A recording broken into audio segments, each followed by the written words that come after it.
এই দেশ এই দেশটা হলো স্বাধীন করা দেশ এবং স্বাধীনতার নায়ক ছিল বঙ্গবন্ধু শেখ মুজিবুর। আমি সেই ক্ষেত্রে বলি শেখ মুজিবের মেয়ে যদি অন্যায় করে থাকে তো অন্যার বিচার হবে, কিন্তু ইলেকশন করতে দল নিষিদ্ধ করতে কিছু নাই। এদেশের 18 কোটি জনগণ তারা যদি নিষিদ্ধ করে যে অন্যায় করেছে তো ইলেকশন করতে পারবে না। সেই ক্ষেত্রে আমরা আমজনতা বা সাধারণ মানুষ বলতে পারি যে ইলেকশনে ওনার আইতে দেওয়া হোক।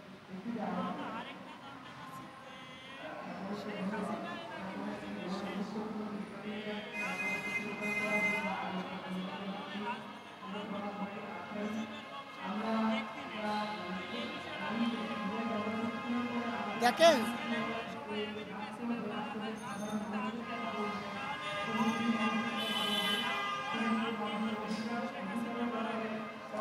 দেখেন জিয়া রহমান সে ছেলে দুইটা, আর শেখ হাসিনার ছেলে হলে একটা আর মেয়ে একটা। কিন্তু শেখ হাসিনার ছেলে আমি কোনোদিনই দেই না রাজনীতিতে জড়াইতে, কিন্তু তারেক জিয়ার আমি দেখছি বাপে যাবার পর মার সাথে রাজনীতি করছে। সেই ক্ষেত্রে আমি বুঝি না যে উনি আসবে না আসবে, সেটা অনেক পরে দেওয়া যাবে যে উনি কি করে না করে, সেটা এর ব্যাপার।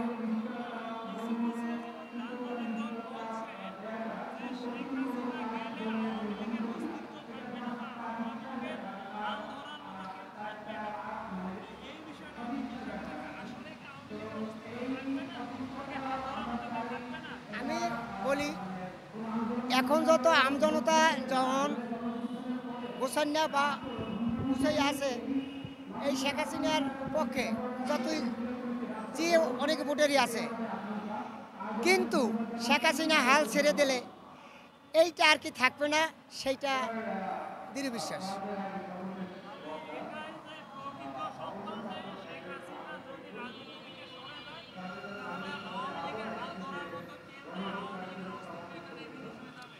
আমি দেখেন বড় বড় নেতা আছে এবং বড় বড় আছে, হাল ধরার জন্য একজন ফিট করে ধুয়ে যাবে, কিন্তু শেখ হাসিনার মতো আর এই রাষ্ট্র চালাইবে কিনা সেটা আমার জানা নাই।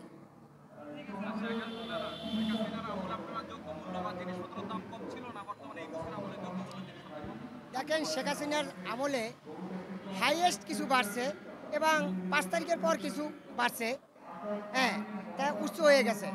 তারপর আবার আস্তে আস্তে নিয়ন্ত্রণ হয়েছে।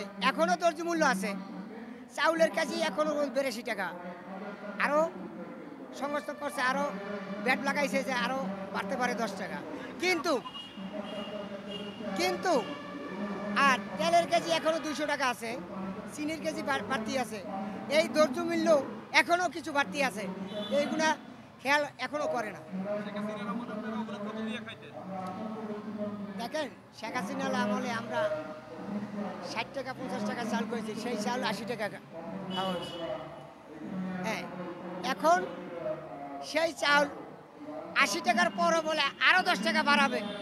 আমি মনে করি হেলে বাংলাদেশের জনগণ যারা খেটে খাওয়া মানুষ, দিন আনে দিন খায়, এরা ঝুঁকিপূর্ণিতে পড়ে যাবে।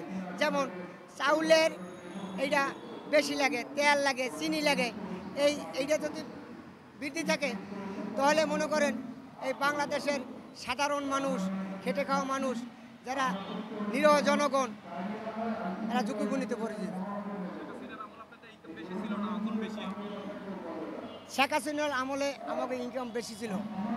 আমি বারবার বলেছি শেখ হাসিনার আমলে ইনকাম বেশি ছিল। এখন যদিও বাজার একটু নিয়ন্ত্রণে আছে, টাকা কামাই নাই, আমরা ঝুঁকিপূর্ণিতে পড়ে গেছি।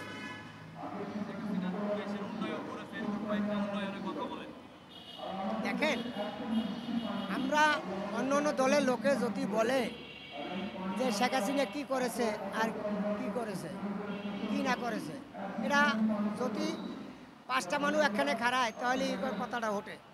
কিন্তু দেখেন আমরা যখন মাওয়া সেতু করাই যাই, তখনই শেখ হাসিনার কথা মনে পড়ে যায় যে এইটা শেখ হাসিনার নেতৃত্বে এই ব্রিজটি হয়েছে। যেমন মেট্রো ট্রেনে যখন লোক ওঠে দল বল নির্বিশেষে, তখনই শেখ হাসিনার কথা মনে পড়ে যায় যে এইটা শেখ হাসিনার নেতৃত্বে এইটা হয়েছে বাংলাদেশে।